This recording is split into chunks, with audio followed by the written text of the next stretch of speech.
Hello welcome to all. स्वागत है आप सभी का मेरे यूट्यूब चैनल में। आज की इस वीडियो में आपको बताने वाला हूँ एसएससी सीएचएसएल का। जो मैंने आपको पहले जो एक वीडियो प्रोवाइड कराई थी उसमें 4500 प्लस वैकेंसी बताई थी। 4500 वैकेंसी के समथिंग आपको अप्रॉक्स बताया था। तो जो आपकी एसएससी सीएचएसएल की जो वैकेंसी है वो आपकी 3712 वैकेंसी आपकी ऑफिशियल नोटिस में आपकी जो निकली है, ठीक है ना। अभी ये जो वैकेंसी है वो रिवाइज्ड होंगी तो आपको 4500 के अप्रॉक्स देखने को मिल जाएंगी। सो मैं आपको इस वीडियो के माध्यम से आपको पूरी डिटेल देने वाला हूँ। इसमें क्या क्या कितनी क्या वैकेंसी है और क्या सिलेक्शन प्रोसेस रहने वाला, सारा कुछ इस वीडियो के माध्यम से ईच एंड एवरीथिंग आपको क्लियर करने वाला हूँ, ठीक है ना। तो वीडियो आपको अच्छी लगे तो वीडियो को लाइक शेयर एंड चैनल को सब्सक्राइब करना, जिससे फ्यूचर में आने वाला कोई भी अपडेट आपसे जुड़े ना आपको सबसे पहले मिलता रहे। तो मैं आपको क्लियर करता हूँ 1 बाय 1 सारा कुछ, ठीक है ना। तो जो आपकी वैकेंसी है वो आपकी जो ऑफिशियल नोटिस में अब जो वैकेंसी है वो टेंटेटिव है, यानी वो जो वैकेंसी है आपकी वो बढ़ भी सकती है, ठीक है। अभी जो वैकेंसी निकाली गई है वो आपकी टेंटेटिव है। टेंटेटिव जो आपकी वैकेंसी है वो आपकी 3712 वैकेंसी है, ठीक है ना। और जो आपकी या ये बढ़ भी सकती है वैकेंसी, अगर जो रिकाउंटिंग होगी जो वैकेंसियों की तो आपकी ये जो वैकेंसी है वो आपको 4500 के अप्रोक्स देखने को मिल जाएंगी, ठीक है ना। या जो आपको अगर नहीं तो आप इसके एसएससी के जो ऑफिशियल वेबसाइट है उस पर जाके आप विजिट करके आप देख सकते हैं 3712 आपकी स्टेट वाइज कितनी कहाँ के लिए वैकेंसी निकाली गई है, किस कैटेगरी के लिए कितनी वैकेंसी है, सारा कुछ आप उस वहाँ पे चेक कर सकते हो। तो वहाँ पे आप एसएससी की वेबसाइट पे जाके चेक कर सकते हो, ठीक है ना। चेक कर लीजिए।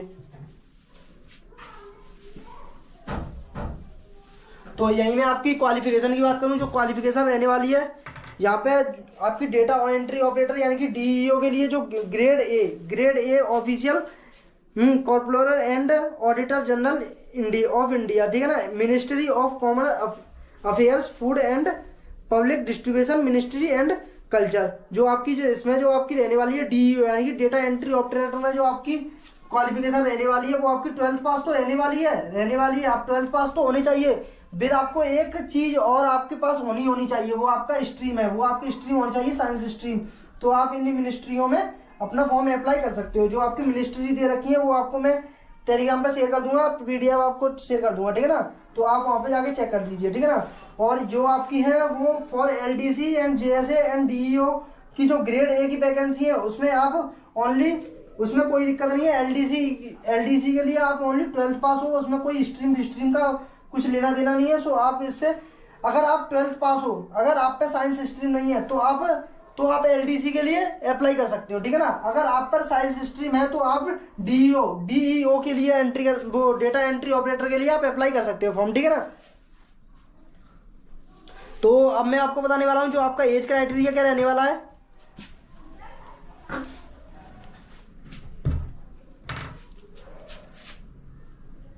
जो आपका एज क्राइटेरिया के बारे में बात करें, जो आपका एज क्राइटेरिया 18 से 27 साल। अगर आप यूआर कैटेगरी या आप ईडब्ल्यूएस कैटेगरी से आते हो तो आप इसमें जनरल कैटेगरी से या ईडब्ल्यूएस कैटेगरी से आए तो आप इसमें 18 से 27 साल तक आप इसमें फॉर्म अप्लाई कर सकते हो। अगर यहीं पे आप ओबीसी कैटेगरी से आते हो तो यहाँ पे जो आपका एज रहने वाली है वो आपकी 18 से 30 साल हो तो आप इसमें फॉर्म अप्लाई कर सकते हो, ठीक है ना। यहीं आप SC ST कैटेगरी से बिलोंग करते हो तो आपकी जो एज रहने वाली है वो आपकी 18 से 33 साल है तो आप इसमें फॉर्म अप्लाई कर सकते हो, ठीक है ना। अगर इससे ज्यादा हो तो आप फॉर्म अप्लाई नहीं कर सकते, या इससे कम हो 17 से जो 18 से कम हो तो भी फॉर्म अप्लाई नहीं कर सकते हो। इसके बाद में आपको जो बताने वाला हूँ, आपको सिलेक्शन प्रोसेस के बारे में बताने वाला हूँ। जो आपका सिलेक्शन प्रोसेस है उसमें क्या क्या होता है। जो आपका सिलेक्शन प्रोसेस है,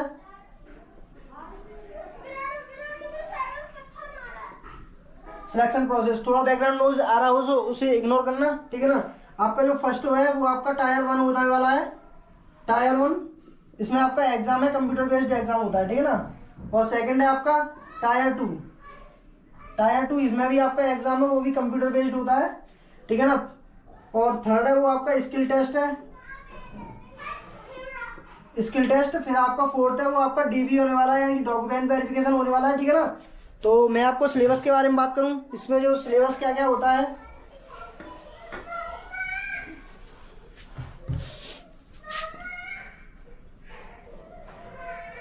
सिलेबस आपका जो सिलेबस है वो आपका टायर 1 में होना है, वो आपका फर्स्ट होता है इंग्लिश लैंग्वेज।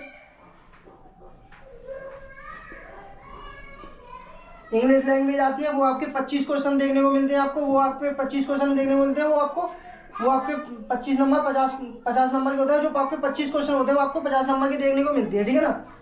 और यहीं पे आपकी जनरल इंटेलिजेंस की बात करें तो इसमें भी आपको 25 क्वेश्चन देखने को मिलते हैं, वो भी आपके 50 नंबर के होते हैं, ठीक है ना। सेकंड और थर्ड में आपको जो होता है वो क्वांटिटेटिव यानी मैथ है, यानी कि मैथ बोले इसको, quantitative amplitude basic arithmetic skill, ठीक है। जो मैथ के क्वेश्चन होते हैं उसमें भी आपको 25 क्वेश्चन देखने को मिलते हैं और 50 नंबर के देखने को मिलते हैं, ठीक है ना। और यहीं पे हम जनरल अवेयरनेस की यानी कि रीजनिंग की बात करें, जनरल अवेयरनेस इसमें भी आपको 25 क्वेश्चन देखने को मिलते हैं, वो भी आपको 50 नंबर के होते हैं। और जो इन चारों सेक्शन को आपको जो टाइमिंग दिया जाता है उसको करने के लिए, तो मैं इसको बताना हूँ आपको, जो आपको टाइमिंग दिया जाता है वो आपको 60 मिनट यानी कि 1 घंटा आपको टाइम दिया जाता है, 60 मिनट, ठीक है ना। 60 मिनट दी जाती है यानी 1 घंटा आपको टाइम दिया जाता है इन चारों सेक्शनों को करने के लिए। जो आपके चारों सेक्शन में जो क्वेश्चन होते हैं वो आपको, जो चारों सेक्शन में क्वेश्चन होते हैं वो आपको 100 क्वेश्चन देखने को मिलते हैं। और जो प्रत्येक क्वेश्चन 2 नंबर का होता है मल्टीप्लाई बाई 2, तो आपकी जो है वो फर्स्ट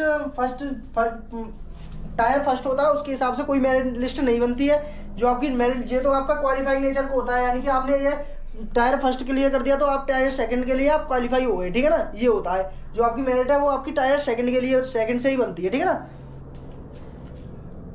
और इसमें जो आपकी नेगेटिव मार्किंग होती है वो आपकी 1/4 होती है, 1/4 होती है।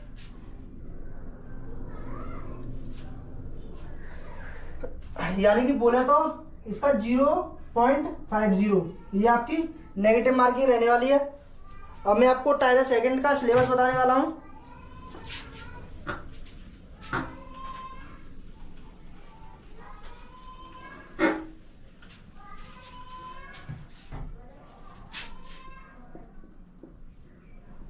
टायर सेकंड में आपके मॉड्यूल्स होते हैं, सेक्शन होते हैं, सेक्शन में डिवाइड होता है, ठीक है ना। सेक्शन 1 होता है और इसमें सेक्शन 1 और सेक्शन 2 होते हैं। इनके हिसाब से आपकी जो मेरिट होती है वो तैयार होती है। ये आप यहाँ पे आप देख सकते हो, मैं आपको दिखा सकता हूँ।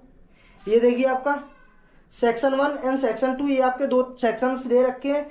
इसमें आपको मॉड्यूल 1 मॉड्यूल 2, आपका सेक्शन 1 में जो होते हैं आपके मॉड्यूल 1 मॉड्यूल 2 होते हैं, ठीक है ना।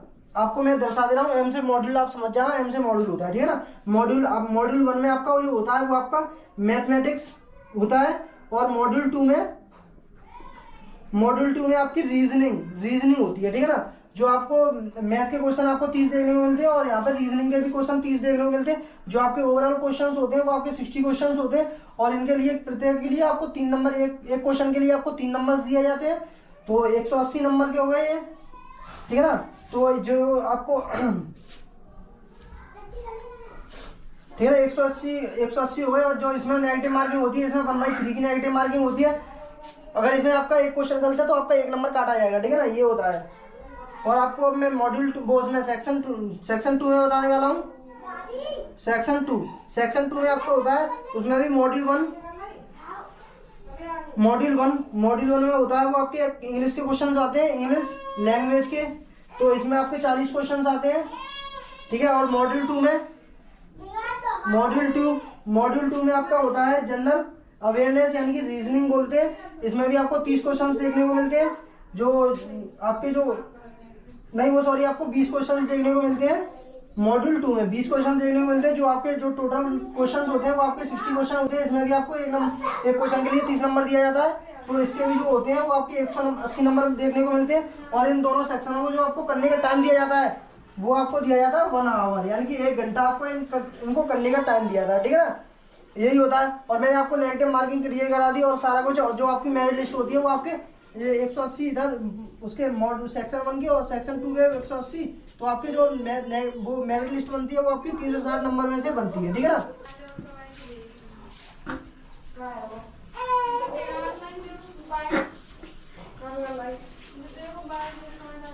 और आपका जो सेक्शन 3 होता है उसमें आपकी जो होता है उसमें आपको कोई भी कुछ भी नहीं होता है। इसमें आपका जो होता है ना वो आपका होता है सेक्शन 3, और जो क्वालिफाइंग नेचर का होता है सेक्शन 3, ठीक है ना। सेक्शन 3 में बात करें, सेक्शन 3 में जो आपका होता है वो मॉड्यूल 1 होता है, ओनली मॉड्यूल 1।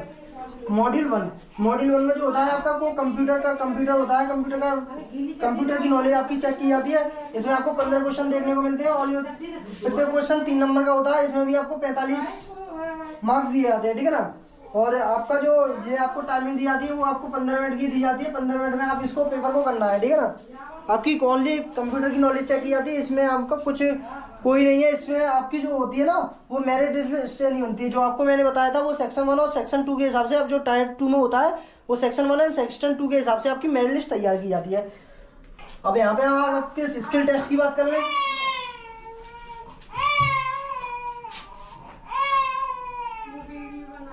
स्किल टेस्ट की बात कर लें, जो आपका स्किल टेस्ट होता है डीईओ डेटा एंट्री ऑपरेटर, जो मिनिस्ट्री होती है उनके लिए, जो आपको मिनिस्ट्री होती है उनके लिए आपको जो टाइपिंग मांगी जाती है वो आपकी 50 वर्ड पर मिनट होती है, ठीक है ना। 50 वर्ड यानी कि 50 वर्ड 1 मिनट में आपको लिखने हैं, ठीक है ना, ये होता है। और यहाँ पे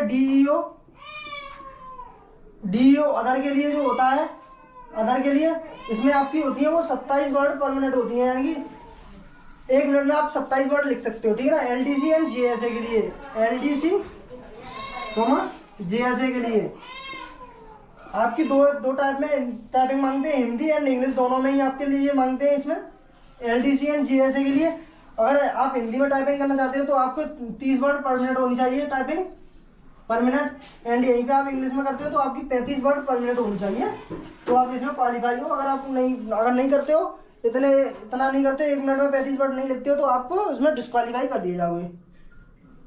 और यहीं पे आपका जो जो सेक्शन 3 होता है उसमें जो आपके क्वालिफाइंग मार्क्स होते हैं वो आपको मैं बताने वाला हूँ। जो आपकी यूआर कैटेगरी होती है यानी कि जनरल कैटेगरी में आपको जो अगर आप 30% मार्क्स ले आते हो तो आप इसमें क्वालिफाई हो जाओगे, ठीक है ना। अगर यहीं पे हम ओबीसी एंड ईडब्ल्यूएस की बात कर लें तो आप इसमें 25% मार्क्स ले आओ तो इसमें आप क्वालिफाई हो। अगर ऑल अदर कैटेगरी से आते हो तो आप इसमें 20% मार्क्स ले आओ तो इसमें क्वालिफाई हो जाओगे 45 में से। सो आप इसमें 45 जनरल कैटेगरी में आप 30% निकाल सकते हो, ठीक है ना, और 25% निकाल लेना ओबीसी कैटेगरी, और जो ऑल अदर कैटेगरी है वो आपकी 45 नंबर से 20% वो 20% आप निकाल सकते हो, ठीक है ना। तो आपकी यहाँ पे मैं बात करने वाला हूँ जो एप्लीकेशन फीस आपकी क्या लगने वाली है।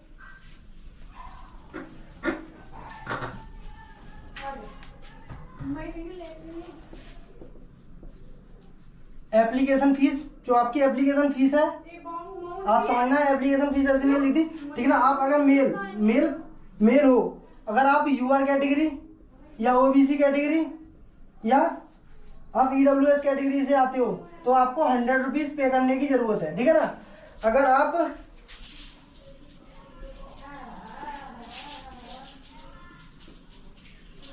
ठीक है, अगर आप मेल कैंडिडेट हो, अगर आप जनरल कैटेगरी से आते हो, ईडब्ल्यूएस कैटेगरी से आते हो, ईडब्ल्यूएस कैटेगरी ओबीसी या ईडब्ल्यूएस कैटेगरी से आते हो तो आपको 100 रुपीज पे करने की जरूरत है, ठीक है ना। अगर आप मेल हो, अगर एसटी कैटेगरी से बिलोंग करते हो तो आपको कोई पैसे देने की जरूरत नहीं है, ठीक है ना। या आप कोई लड़की हो या गर्ल हो तो आपको फीस पे करने की कोई जरूरत नहीं है। तो जो आपके इसके जो फॉर्म है वो आपके 8 तारीख से यानी कि 8 अप्रैल 2024 से इसके फॉर्म में है जो अप्लाई होना चालू हो गए हैं, ठीक है ना। थोड़ी मैं लेट वीडियो बना रहा हूँ। जो आपकी लास्ट डेट है वो आपकी 7 मई 2024 है, ठीक है ना। 7 मई 2024 तक आप अपना फॉर्म फिल कर सकते हो, ठीक है ना इसका। तो आई होप आपको वीडियो क्लियर हो, तो वीडियो को लाइक शेयर करके चैनल को सब्सक्राइब कर लें जिससे फ्यूचर में आने वाला कोई भी अपडेट आपसे जुड़े ना आपको सबसे पहले मिलता रहे। तो मिलते हैं किसी नेक्स्ट वीडियो में। Till then bye bye, have a nice day, thanks for watching this video. जय हिंद, जय भारत।